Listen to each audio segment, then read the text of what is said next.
All right, let's dive right into this explainer and forensically analyze how an absolutely impenetrable fortress in Antwerp, Belgium, lost over $100 million in 2003. And the craziest part? They did it without a single shot fired or a single alarm triggered. This is genuinely one of the most fascinating security breakdowns in modern history. To really understand it, we have to look way past the Hollywood glamour and examine the strict, hard facts. We're going to break down the exact timeline, look at the overlapping high-tech defenses, and expose the shockingly low-tech physical workarounds that completely compromise them.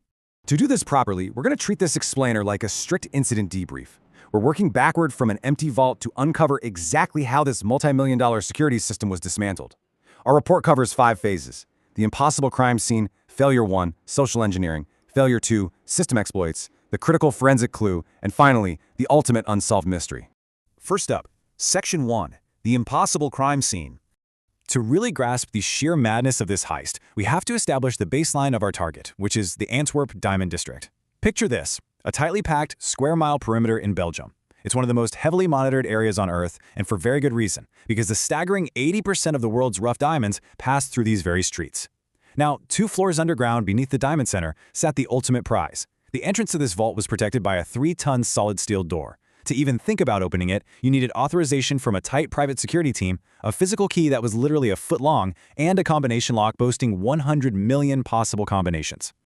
That overlapping architecture is exactly why insurers classified this facility as completely impenetrable, because even if you somehow miraculously bypassed that 3-ton steel door, you weren't standing in a regular bank vault. You were standing inside a sensory fortress. Once inside, the air, the heat, and the physical seals of the room were strictly monitored by these overlapping high-tech systems. We're talking Doppler radar, infrared heat sensors, magnetic field seals, and seismic detectors. Hackers literally couldn't touch this. Defeating it required a totally physical, incredibly meticulous approach.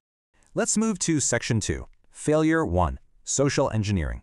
Long before a single lock was picked, the perimeter was breached by something much simpler: human trust. The primary threat actor here, a guy named Leonardo Notarbartolo, executed a meticulous 3-year-long game. 3 years prior to the heist, he actually rented an office right inside the building, posing as a legitimate Italian diamond merchant. He wore designer suits, he bought jewelry, and he became this friendly, familiar face to the security guards. But right there in his pocket, hidden inside his pen, was a micro camera. Every single day, he recorded the vault's layout and the exact placement of all those high-tech sensors. He then took that intel and built an exact physical replica of the vault in a secluded warehouse. This let his elite Italian crew, specialists known by aliases like the King of Keys, the Genius, the Monster, and the Spider, practice the break-in over and over again until it was basically muscle memory.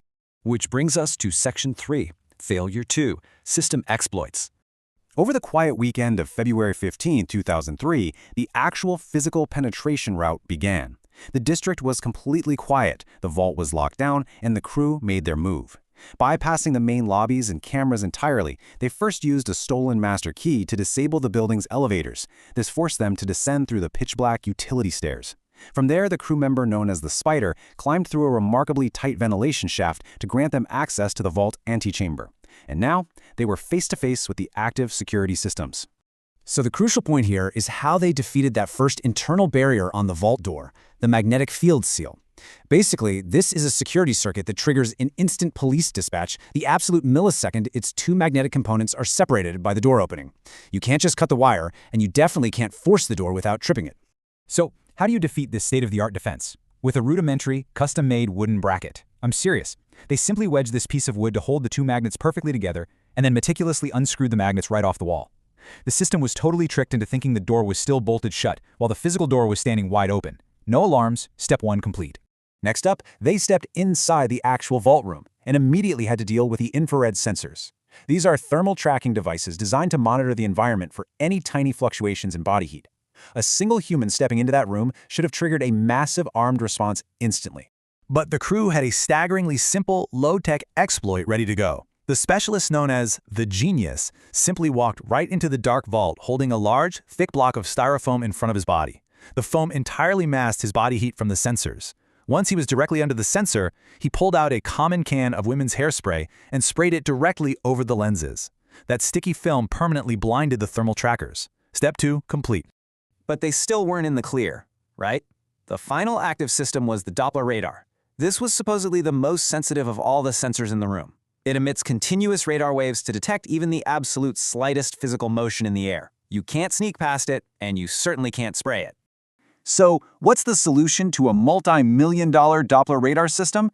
Plain white garbage bags. By casually placing these bags over the sensors, the plastic material simply absorbed the radar waves entirely, completely preventing them from bouncing back and registering movement. Just like that, the most advanced fault in the world was neutralized by wood, styrofoam, hairspray, and a garbage bag. From that point on, it was just pure physical labor. Working in total darkness to avoid triggering the light sensors and using only their memory and tiny flashlights, they operated flawlessly for 4 hours. They forced open 109 safe deposit boxes, grabbing millions in diamonds, gold, and jewelry. 0 alarms triggered. This specific phase of our debrief proves a massive security lesson. Absolutely no digital or electronic system is foolproof if simple, low-tech physical workarounds aren't accounted for in your threat model. All right, let's look at Section 4, the critical forensic clue. By Monday morning, the crew had vanished back to Italy with the loot, leaving the Antwerp authorities completely baffled. They left 0 fingerprints and absolutely no signs of forced entry in a pristine vault. But, as we know, every clinical execution has a fatal, amateur flaw. And in this case, it was a salami sandwich tossed on the side of the highway. Here's exactly how it unraveled. While making their escape drive back to Italy, one of the anxious crew members panicked. Instead of disposing of their evidence carefully, he just chucked a garbage bag full of heist trash into a random forest beside a Belgian highway. Well, a local hunter stumbled upon this trash dump and noticed something highly suspicious: torn-up Diamond Center receipts mixed right in with the everyday garbage. He called the cops. Forensics rushed out, went through the garbage, and managed to pull a perfect DNA sample straight off a half-eaten salami sandwich. That DNA matched our social engineer, Leonardo Notarbartolo. That single piece of garbage led to his arrest and a 10-year prison sentence. Which leads us to our final phase, Section 5, the ultimate unsolved mystery. See, this debrief doesn't actually end neatly, because there's a gaping hole in the evidence. To this very day, Leonardo insists that this wasn't just a standard robbery. He claims the entire heist was actually commissioned by an inside diamond merchant. According to his story, the haul in the vault was intentionally inflated, and the crew was hired as part of a massive scheme to defraud the insurers of the Diamond Center. Now, is he telling the truth, or is he just muddying the waters? Consider this final data point. Despite Leonardo's capture, his conviction, and the flawless forensic timeline built by the police, the stolen diamonds, the gold, and the jewelry valued at over $100 million have never been recovered, not a single stone. So, I leave you with this final thought to analyze. Was Leonardo the brilliant mastermind behind the greatest low-tech bypass of a high-tech fortress in history? Or was he, along with his elite crew, just a disposable pawn in a $100 million insurance fraud game orchestrated by the very people he robbed? Let me know your forensic read on this down in the comments. And if you love highly structured analytical breakdowns of high-stakes events just like this one, make sure to subscribe so you never miss our next explainer.